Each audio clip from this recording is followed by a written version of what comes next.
Hey. Hello, everybody. How's it going? No, you're great. You got go. Okay, welcome to Nacho Talk Nacho Talk with Hot Mama Salsa. Today we're here with our friend Noah Cable from Wellspent Market. How's it going? Hi, Noah. Hi. I'm really excited to be here. You ready to make some nachos? Yeah. All right, let's cook. Yes, let's cook. Okay, so today, folks, we're gonna make Noah's what Noah calls basic ass nachos. I mean, they're just basic ass nachos. But they're not so basic. Okay, so today we're going to use a sharp cheddar. We're going to use queso oaxaqueño from Don Froylan, the best. And we're going to use queso dip. Funny enough, Noah and I both grew up on the Rotel queso dip. Dude, Rotel and Velveeta. Can't beat it. FTW, You man. really Score can't the win beat it. every time. Yeah. And I have shredded the cheddar. Now I'm going to just peel the oaxaqueño. Something you should know about oaxaqueño is it's actually like a string cheese that's just rolled in a ball. It's just a ball of cheese. Super awesome. Yeah. So it's very stretched and you can imagine melts wonderfully.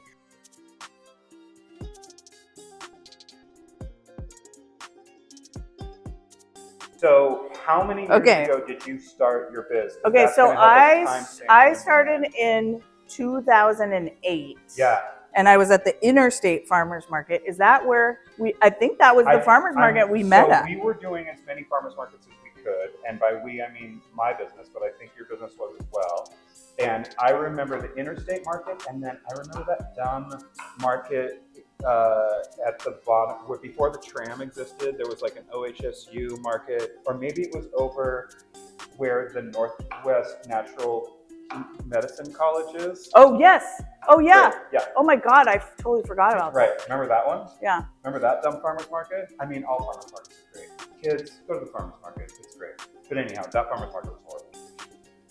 Sometimes you don't have the right recipe. Sometimes you don't have That's so fun. Who was your partner in that business? Yes. This guy, whose name I don't want to say. Okay. That ended up, he was a guy that I went to college with, but he ended up being, trying to take advantage of me. Oh. That is a dangerous pitfall in going into business with other people, isn't it? Yeah, partnership is really, really hard. And it made me once bitten, twice shy, and it was really, really a while before I was ready to go into partnership with Jim. Yeah. And I'm stoked. I love Jim. Jim's the best. But now you have a great partner because you learned your lessons, Correct. right? So you knew how to set things up from the beginning. That's exactly right. To meet expectations and kind of be working from the same Correct. Have you ideals. ever had a partner? Never. Yeah, you've been solo. I've been so envious of your. It's not. Solo. There's nothing to be envious. It's just because I have a real problem trusting people and try and do everything on my own.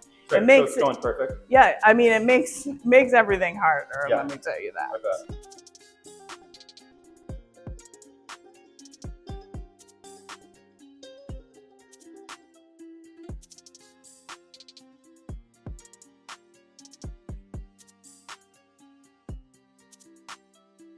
So I chopped up half an onion. I chopped up 3, I think, maybe 4 heads of garlic. And now I'm going to get in there. What's next? Well, you got the lime, you got the salt. Yeah, you got to do the cilantro. Yeah. And then you can slice some olives because we're going to do black olives on these nachos too, right? Okay, so Noah, since you have worked so many sides of the food biz, what have you found? Smaller cutting board. We gave Noah the small lady size cutting board instead of the big man size. We could have maybe something that was like this size that I could just one cilantro leaf. Yeah, but we only use that when we're making cocktails. Oh God, this is the show board. Yeah, that's the show. Well, I've ruined your show cover. You can't even see it. But. Yeah. Okay. Okay. So what has been the most difficult and what has been the most rewarding? It's the same, right? Like starting a concept.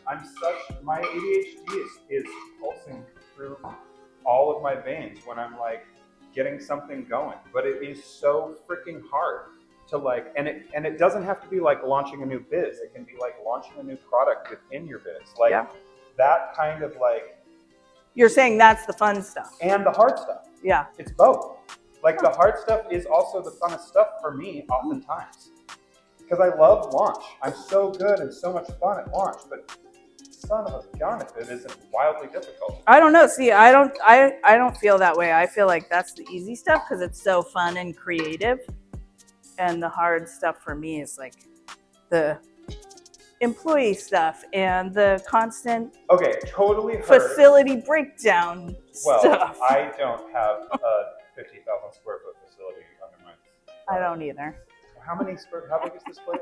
It's gigantic. I know, it's very overwhelming. We don't have to talk about how big it is, but it's huge, guys.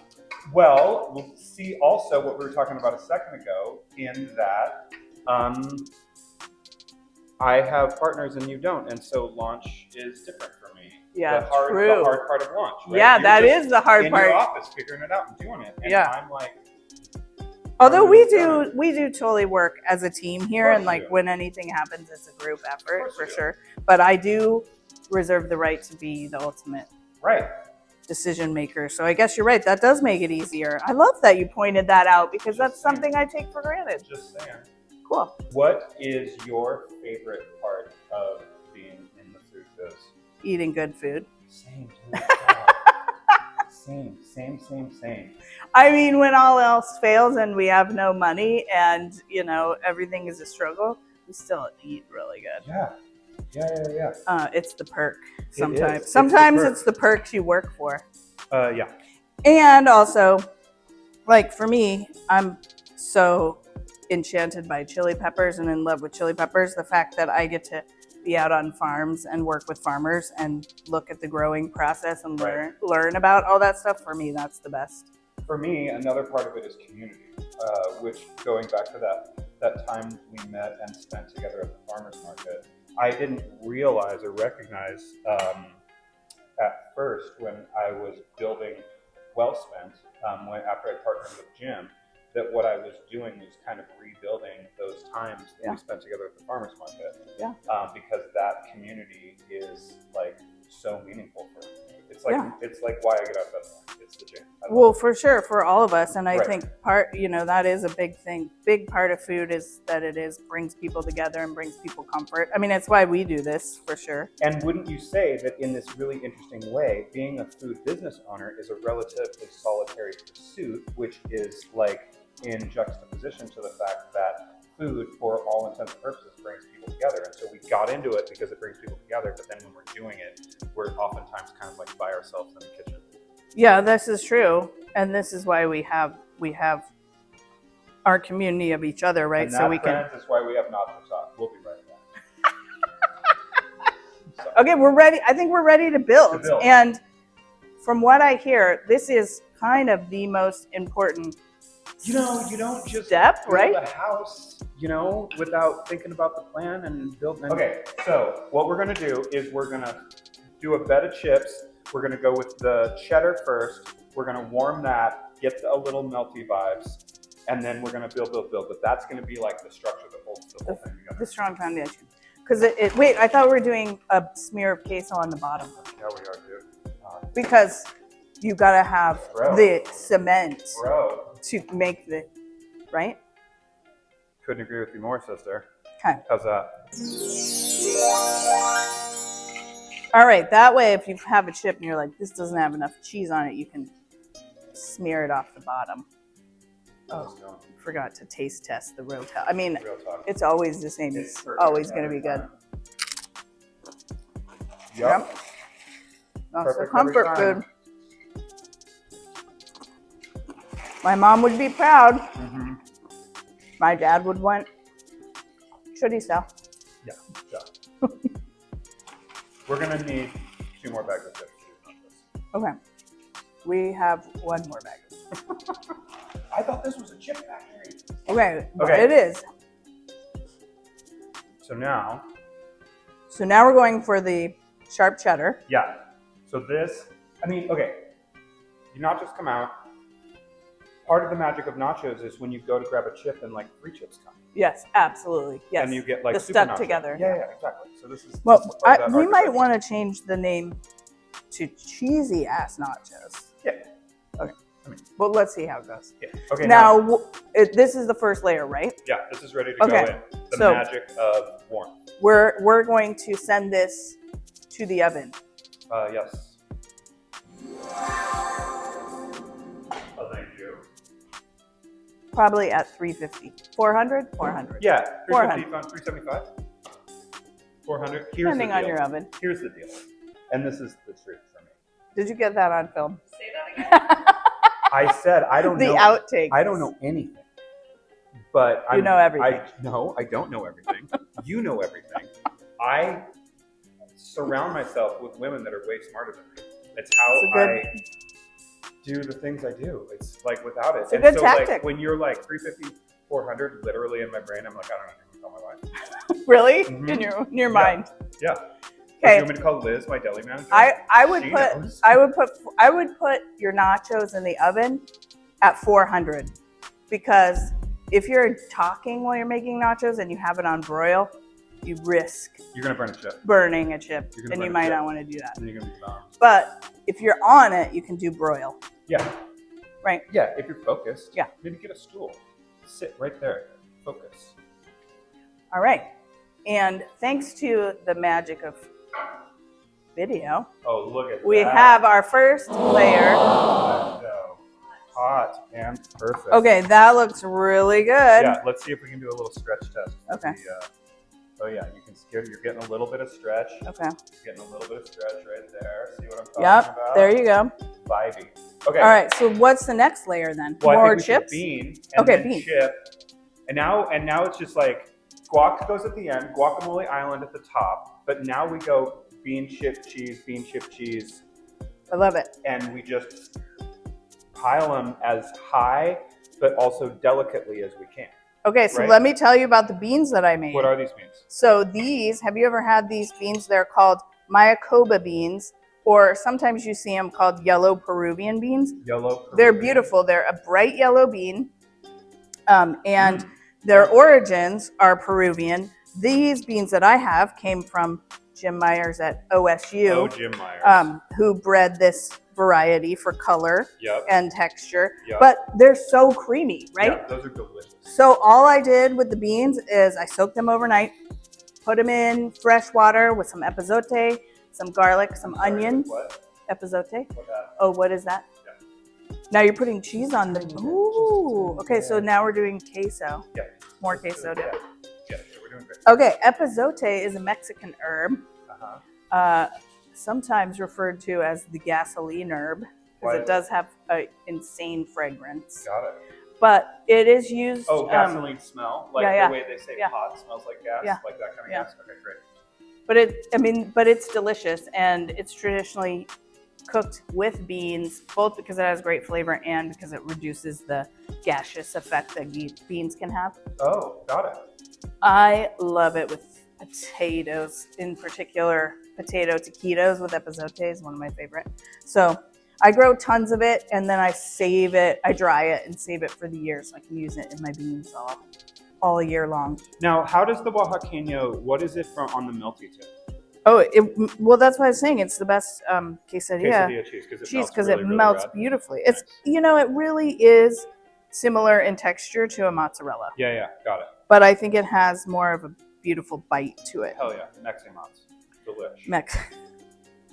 Meximats. Can I say that? Queso Oaxaqueño. Yeah. You said it. You can. You said it. Okay, now back in the oven, huh?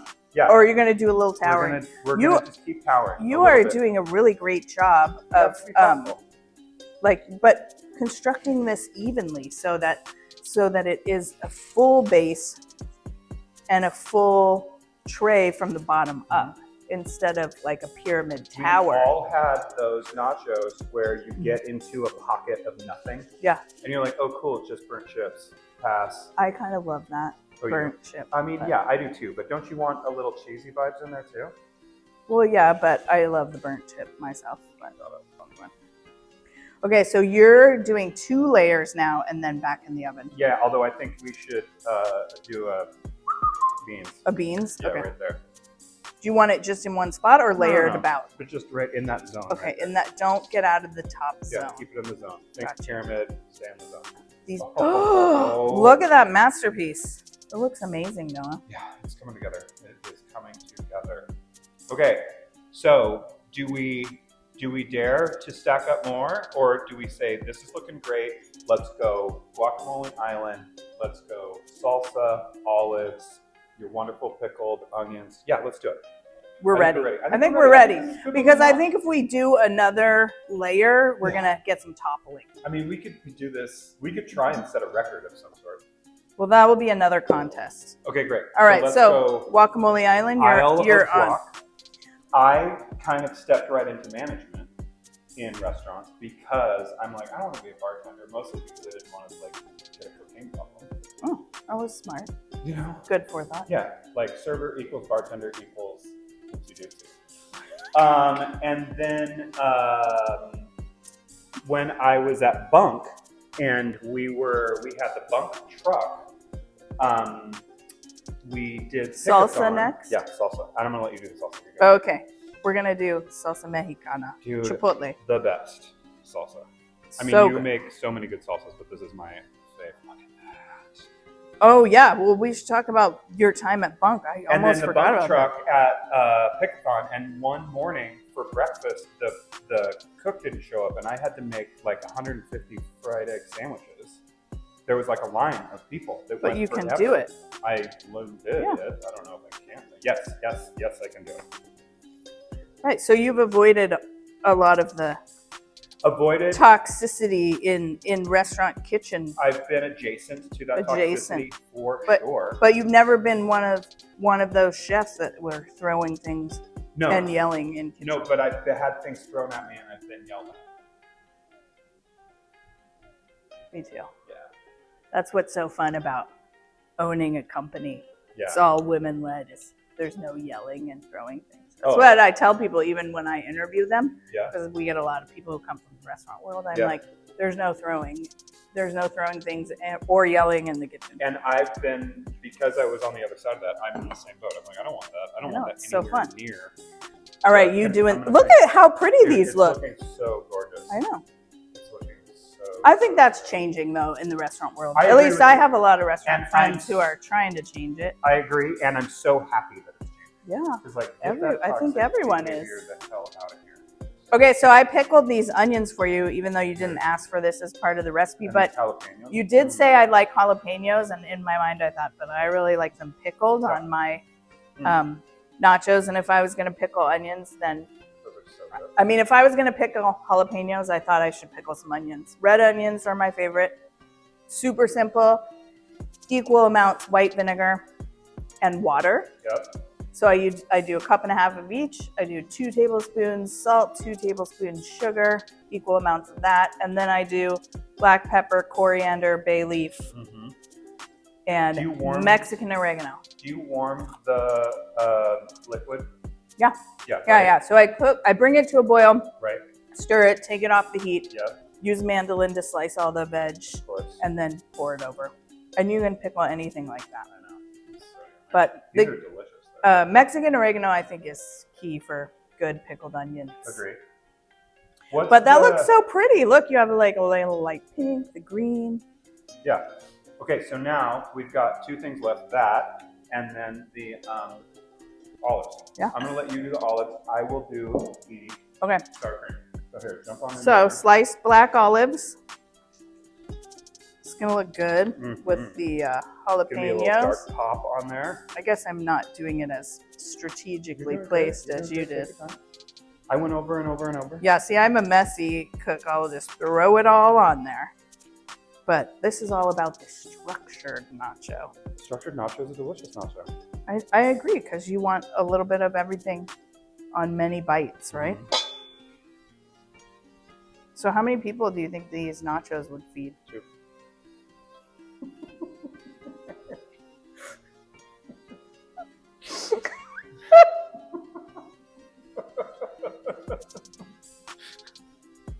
2. We just need some beers or a margarita. It's perfect. Or 4. Yeah. Beers or margaritas? Yeah. Yeah, agreed. All right. Do we taste it? Yeah, of course we taste it. It's Nacho Talk. Because I can hear myself salivating. Oh my God. I keep going. Okay. Which one? Where do you want to start? Okay, let's try. Corner right here. Okay, I know. Corner Okay, I'm taking this one with the jalapeno on it. Oh yeah, I've got a. And then I'm dipping it in the guac. In the guacamole. In the guacamole. Okay, salud. Thanks for making nachos with me. Hell yeah, thanks for having me.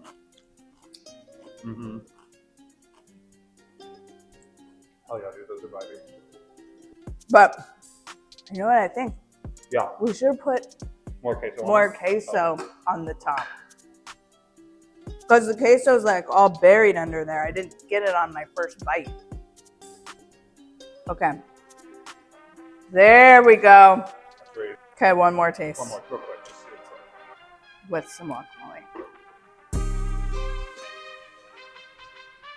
And olive. Nachos, this is like 5 people. Yeah, we're really good nachos. Good call. You want some patties? It's so good. Yum. That made it.